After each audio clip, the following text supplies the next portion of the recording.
What's happening, guys? Welcome back to the channel and welcome back to the vlog. Today we are doing another Bimmercode video. I know you are shocked that it's another Bimmercode video.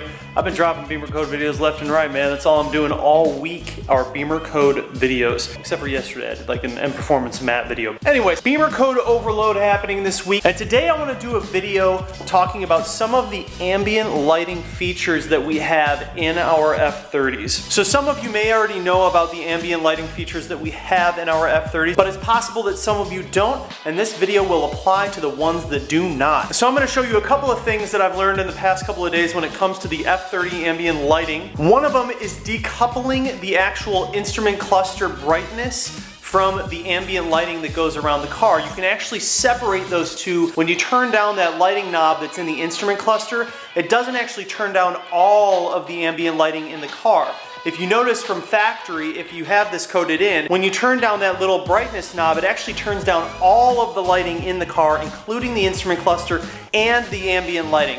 Well, there actually is a way to separate that. They call it decoupling. So I'm going to show you guys how to do that. And then the second feature is you can change the actual brightness. You can code in the actual brightness of the ambient lighting. I have mine set to 100%. I'm not quite sure if that's how it comes from the factory, but I do want it to be as bright as possible because I love the ambient lighting in these cars. So what we're going to do right now is I'm going to jump into the car. I'm going to show you what it looks like right now when it's not decoupled, when the lighting is not decoupled from the instrument cluster and the ambient lighting, and I'll show you the separation there. And then I'm going to show you guys how to change that so you can have that ambient lighting separated from that instrument cluster. All right, you guys, so we are in the car. We're going to go ahead, turn it on. And as you can tell, we have our ambient lighting up here in the instrument cluster, and then we also have our ambient lighting down here. So over on the left side, there's this little knob right here, and this actually controls the dimness and brightness of all of the lighting. And you'll see it also controls the dimness and lightness on the iDrive. So it's nice to be able to have that controllability. However, when you do adjust this, it also brings down your ambient lighting.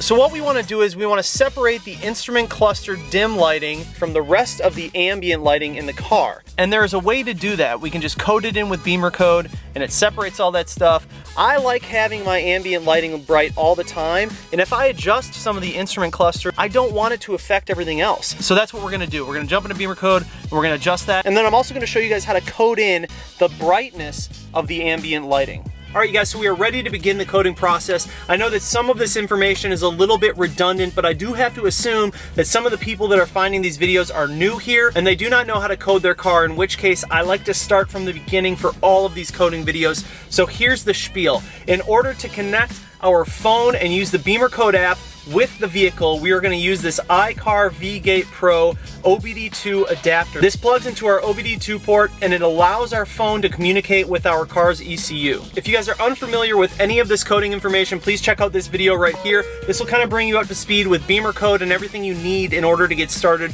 when coding your vehicle. So the first step is to go ahead and take that iCar V-Gate Pro and we're going to plug it into that OBD2 port. Once you guys have that plugged into the OBD2 port, we're going to go ahead and open up our Bimmercode app.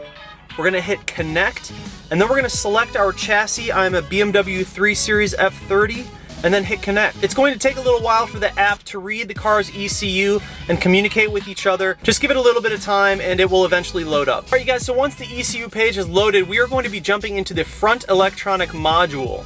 So this is the biggest category in the ECU page, and it's going to take a while to load up. Just be patient, give it a little bit of time, and eventually it will load. Alright guys, once you have the main page up, you're going to see right at the top there, ambient lighting. So we have ambient lighting brightness. Like I had mentioned before, I already have mine set at 100% because I want my ambient lighting to be as bright as possible. I love it. I think it's a really cool feature in this car, and especially if you have the ambient lighting upgrade, it just looks really good. So I like to leave that at 100%, but if you're someone who doesn't like that, you can obviously change that value, bring it down a little bit, whatever you choose to do.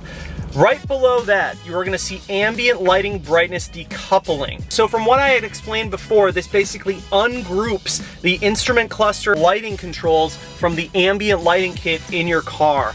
I do not want those two connected. When I turn down the lighting in the instrument cluster, I don't want it to be connected to the actual ambient lighting in the vehicle. So all we're gonna do for this one, you guys, is go ahead and hit active. And then we're just gonna head back to that front electronic module page. In the top right, we're gonna go ahead and hit code, start that coding process. Now, anytime that you're coding in the front electronic module, it is going to restart your car when it's resetting the ECU. And then it will possibly throw up some error signs, chassis stabilization issues, yada, yada, yada. It's fine, don't worry about it. This is perfectly normal. It's part of the coding process. This will also clear any errors that you have. And then eventually you'll see coding completed like we have here on the screen. Hit OK. And you're done. Your coding is done. Now I'm gonna show you guys what it actually looks like when I change the ambient lighting controls. All right, you guys, so we have it coded in. When we adjust this lighting knob right here, you'll see that my instrument cluster dims down. Now, the only other thing that dims down are the controls. You see how those go down? But nothing else is affected. My ambient lighting isn't affected. It's still as bright as it was.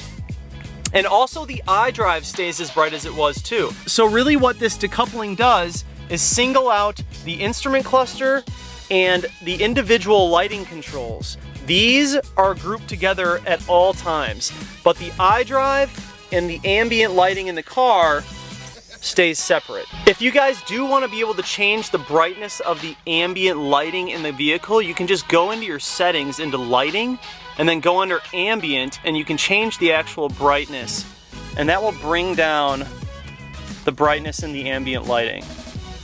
So it's not like that's something that you need to code in all the time. You can just go into your iDrive and change it, which is actually really convenient to have.